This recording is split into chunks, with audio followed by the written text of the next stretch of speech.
नमस्कार. मल्हार टीव्हीच्या सकाळच्या बातमीपत्रामध्ये आपलं स्वागत. सामाजिक आरोग्य, सण उत्सवाबरोबरच महिला सक्षमीकरण या संदर्भात साहित्याची मांदियाळी पनवेल टाइम्सच्या दिवाळी विशेषांकात प्रकर्षाने अधोरेखित होत असून हा दिवाळी अंक वाचनीय आहे, असे प्रतिपादन माजी खासदार लोकनेते रामशेठ ठाकूर यांनी अंकाच्या प्रकाशनावेळी केले.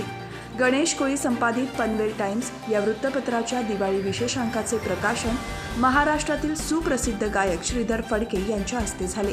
या अंकाची प्रत लोकनेते रामशेठ ठाकूर यांना संपादक गणेश कोळी यांनी भेट दिली. यावेळी लोकनेते रामशेठ ठाकूर यांनी गणेश कोळी यांचे कौतुक केले. यावेळी सुप्रसिद्ध उद्योजक संजय पोद्दार, माजी उपमहापौर चारुशिरा घरत, ज्योती कला मंचच्या अध्यक्षा ज्योती देशमाने यांच्यासह मान्यवर उपस्थित होते.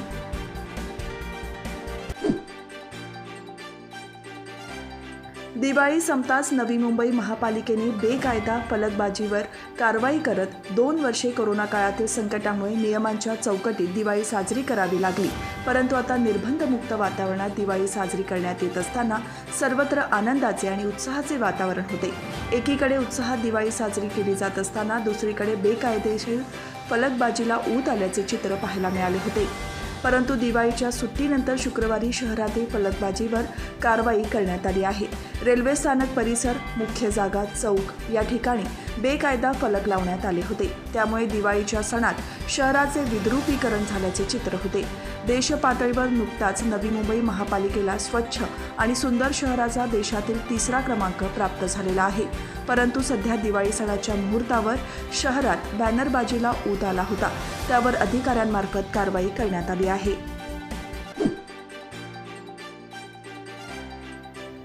फुटलेल्या जलवाहिनीत ड्रेनेजचं पाणी मिसळल्याने तळोजा सेक्टर 11 मधील काही सोसायटी धारकांना दूषित पाणी पिण्याची वेळ आली आहे. ऐन दिवाळीतच हा प्रकार घडल्याने रोष व्यक्त केला जात आहे.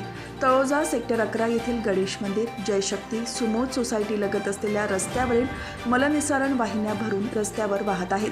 अशातच या परिसरात दूषित पाणी पुरवठा होत असल्याची तक्रार रहिवाशांनी सिडकोच्या पाणी पुरवठा विभागाकडे केली होती.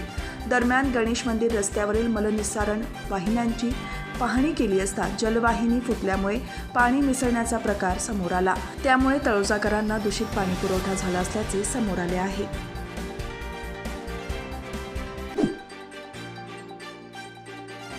शहरापासून दूर आणि अपुऱ्या जागेतील टपाल कार्यालयामुळे कामोठेमधील नागरिकांची गैरसोय होत आहे. त्यामुळे नागरिकांना दळणवळणासाठी सोयीचे होईल अशा मध्यवर्ती ठिकाणी टपाल कार्यालय स्थलांतरित करण्याची मागणी कामोठेकर करत आहेत. कामोठे सेक्टर 5 येथील मारुती सोसायटीमध्ये 500 चौरस फुटांच्या जागेत विभागीय टपाल कार्यालय सुरू आहे. कार्यक्षेत्राचा विचार करता सध्याच्या कार्यालयाची जागा अपुरी आहे. दररोज सुमारे 1500 पत्र स्पीड आणि रजिस्टर्ड पोस्टाने तसेच सरासरी 4000 पत्र सध्या टपाल सेवेने पाठवली जातात. पार्सल आणि आधार कार्ड दुरुस्तीची सेवा, बचत खाते, आवर्ती ठेव या पोस्टाच्या योजनांच्या कामासाठी नागरिकांची गर्दी असते. मात्र कार्यालयाच्या अपुऱ्या जागेमुळे कर्मचाऱ्यांना अत्यंत दाटीवाटीने काम करावे लागत असल्याने नागरिकांना याचा नाहक त्रास सहन करावा लागत आहे. त्यामुळे पुरेसे मनुष्यबळ उपलब्ध करून या टपाल कार्यालयाचे मध्यवर्ती ठिकाणी स्थलांतर करण्याची आवश्यकता आहे.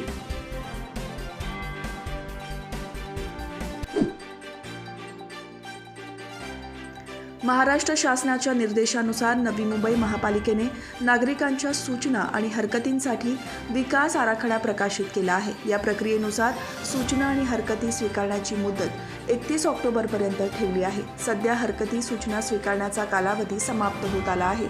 शेवटचे 2 दिवस उरले आहेत. मात्र यामध्ये सुट्ट्यांचा कालावधी आल्याने या हरकती सूचनांचे दिवस वाया जाण्याची शक्यता आहे. त्यामुळे पालिकेने नवी मुंबईकरांवर अन्याय न करता सुट्टीच्या दिवशी देखील विभाग कार्यालय सुरू ठेवून हरकती सूचना स्वीकाराव्यात अशी मागणी भाजपचे महामंत्री विजय घाटे यांनी आयुक्तांकडे केली आहे.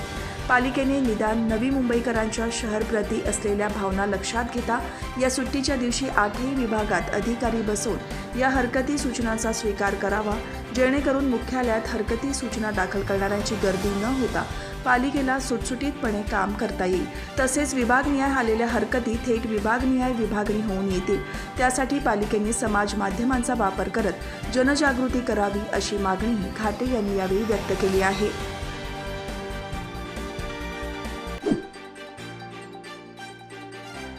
स्वातंत्र्याच्या अमृत महोत्सवाअंतर्गत खारघरमधील हिरानंदानीजवळ पनवेल महापालिका आणि केंद्र शासनाच्या सांस्कृतिक मंत्रालयाच्या वतीने 25 ते 27 ऑक्टोबरपर्यंत 3 दिवस कवी संमेलन, रांगोळी, गायन आणि नृत्य स्पर्धा तसेच विद्युत रोषणाई, ढोल वादन अशा भरगच्च कार्यक्रमांचे आयोजन केले होते. खारघरवासियांचा या कार्यक्रमाला उदंड प्रतिसाद लाभला. खारघरमध्ये हिरानंदानीजवळ 25 ऑक्टोबरला रांगोळी स्पर्धा, कवी संमेलन घेण्यात आले. यामध्ये सहभागी कवींनी देशभक्तीपर कविता सादर केल्या. 26 ऑक्टोबरला लोकनृत्याचा कार्यक्रम घेण्यात आला. यामध्ये देशातील विविध राज्यांची लोकनृत्ये, कथ्थक, लावणी, कुचिपुडी अशी विविध नृत्ये सादर करण्यात आली. तसेच कला उत्सव या ढोल पथकाच्या वादनाचा कार्यक्रम झाला. यामध्ये सुमारे 40 वादकांचा समावेश होता. तर 27 ऑक्टोबरला युगांत या बँडने देशभक्तीपर गाणी तसेच इतर गाणी सादर केली. या कार्यक्रमास भाजपचे रायगड जिल्हाध्यक्ष आमदार प्रशांत ठाकूर, महापालिकेचे माजी सभागृह नेते परेश ठाकूर यांच्यासह अधिकारी उपस्थित होते.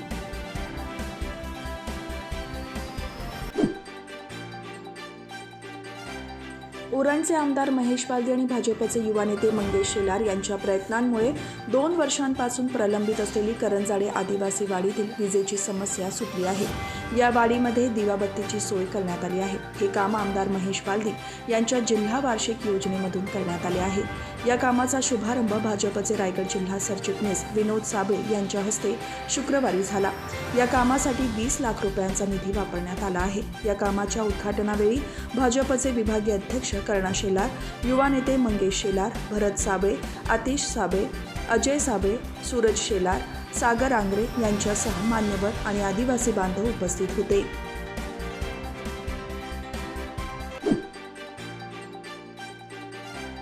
पंतप्रधान नरेंद्र मोदी यांनी देशातील पोलिसांच्या गणवेशावर भाष्य केले आहे.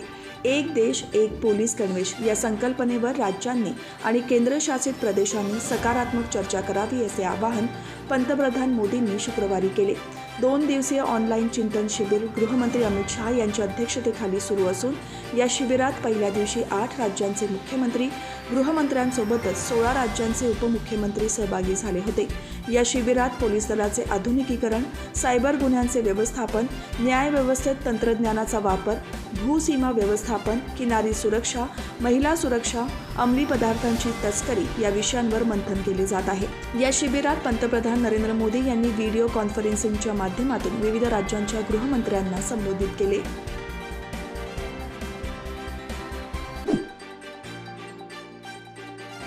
येत्या 1 नोव्हेंबरपासून मुंबई क्रूज टर्मिनल ते मांडवा अशी वॉटर टॅक्सी प्रवाशांच्या सेवेत दाखल होणार आहे.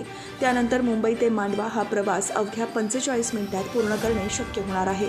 क्रूज टर्मिनलच्या प्रवाशांसाठी उत्तम कनेक्टिव्हिटी सुविधा नसल्यामुळे वॉटर टॅक्सी कंपन्यांनी मुंबईतून सेवा सुरू करण्यास नकार दिला होता. सध्या बेलापूर ते JNPT एलिफंटा दरम्यान वॉटर टॅक्सी सुरू आहेत. मुंबई क्रूज टर्मिनल्सवरून सेवा सुरू करण्यास परवानगी मिळाल्यानंतर जवळपास 6 महिन्यानंतर नयनतारा शिपिंग कंपनीने मुंबई ते मांडवा दरम्यान वॉटर टॅक्सी सेवेची घोषणा केली आहे. 1 नोव्हेंबरपासून सुरू होणाऱ्या या वॉटर टॅक्सीचे बुकिंग 29 ऑक्टोबरपासून सुरू होईल. या सेवेचा लाभ घेण्यासाठी प्रवासी 29 ऑक्टोबरपासून ऑनलाईन तिकीट काढू शकतात. सुरुवातीच्या दिवसात मुंबई क्रूज टर्मिनल्सवरून सकाळी 10:30 वाजल्यापासून वॉटर टॅक्सी सेवा उपलब्ध असेल. प्रवाशांच्या प्रतिसादानुसार वेळेत बदल करण्यात येणार आहे.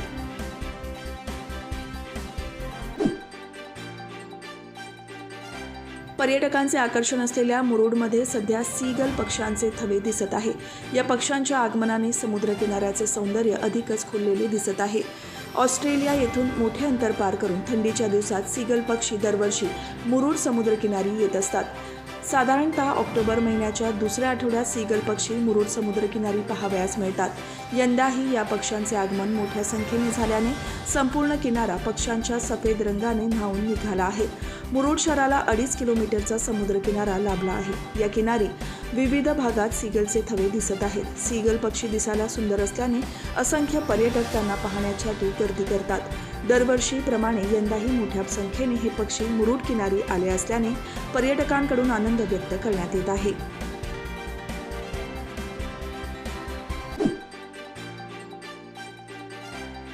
नवी मुंबई शहरात सिडको निर्मित मोडकळीस आलेल्या इमारतींचा पुनर्विकासाचा मार्ग मोकळा झाला असून वाशीतील इमारतींच्या पुनर्विकासाला सुरुवात झाली आहे।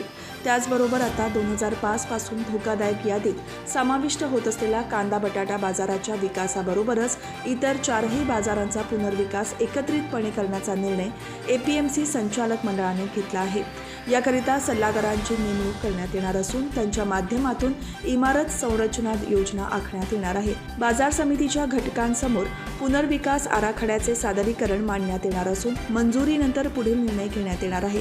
बाजार समितीकडे निधी उपलब्ध नसल्याने बांधा आणि वापरा तत्वावर हा पुनर्विकास होणार असून त्याकरिता एपीएमसी संचालक मंडळाने सल्लागार नियुक्त करण्याचा निर्णय संचालक मंडळ बैठकीत घेण्यात आला आहे।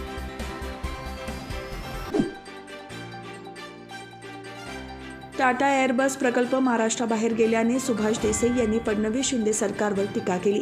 त्याला भाजपचे राज्य उपाध्यक्ष प्रसाद लाड यांनी प्रत्युत्तर दिले आहे। टाटा एअरबस प्रकल्पाच्या महाराष्ट्रात वाटाघाटी सुरू असताना प्रकल्प महाराष्ट्रात येण्यापासून कोणी थांबवले, त्यांचे एजंट कोण होते, भूषण देसाई कोण होते, दुबईसह कोठे बैठका होत होत्या, रेडी रेकनर भाव कसा मागितला जात होता, याचे उत्तर सुभाष देसाई यांनी द्यावे अशी टीका प्रसाद लाड यांनी केली आहे। तसेच सुभाष देसाई हे ज्येष्ठ नेते आहेत, आम्ही त्यांचा आदर करतो, मात्र ते सातत्याने देवेंद्र फडणवीस आणि एकनाथ शिंदे यांच्यावर टीका करत असतील तर त्यांच्या विरुद्ध असलेले पुरावे प्रकल्प महाराष्ट्राबाहेर का गेले याचा हिशेब आम्ही मांडू असा इशाराही लाड यांनी दिला आहे।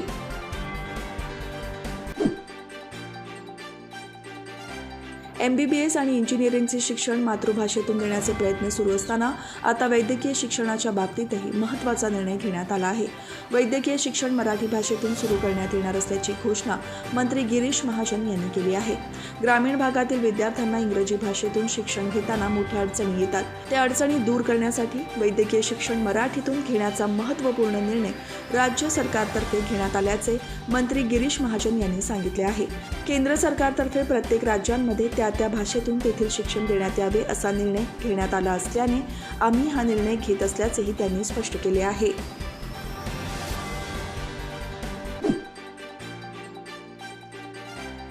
भविष्यात वेदांता, फॉक्सकॉन आणि टाटा एअरबसपेक्षा मोठा प्रकल्प महाराष्ट्रात आणणार असल्याची ग्वाही राज्याचे उद्योगमंत्री उदय सामंत यांनी दिली आहे। नागपुरात साकारण्याचा प्रस्ताव असलेल्या संरक्षण क्षेत्रातील टाटा समूहाचा एअरबस प्रकल्पही गुजरातला गेला आहे। या पार्श्वभूमीवर बोलताना उद्योगमंत्री सामंत म्हणाले की टाटा एअरबसचा प्रकल्प नागपुरात यावा यासाठी मी प्रयत्न केले। रोजगार देण्यासाठी नुसत्या गप्पा मारून काही उपयोग नाही। टाटा एअरबसच्या प्रकल्पाबाबत अशी माहिती समोर आली की 21 सप्टेंबर 2021ला या प्रकल्पाबाबतचा सामंजस्य करार मात्र झाला होता, तर त्याबाबतचे मला एकतरी पत्र दाखवावे असे आवाहन मंत्री सामंत यांनी विरोधकांना दिले आहे। भविष्यात वेदांत आणि टाटा एअरबसपेक्षा मोठा प्रकल्प महाराष्ट्रात आणणार आहे, त्यामुळे बेरोजगारी दूर होण्यास मदत होईल। राजकारणासाठी राजकारण करू नये, विकासासाठी सर्वांनी एकत्र येणे गरजेचे आहे असेही ते म्हणाले।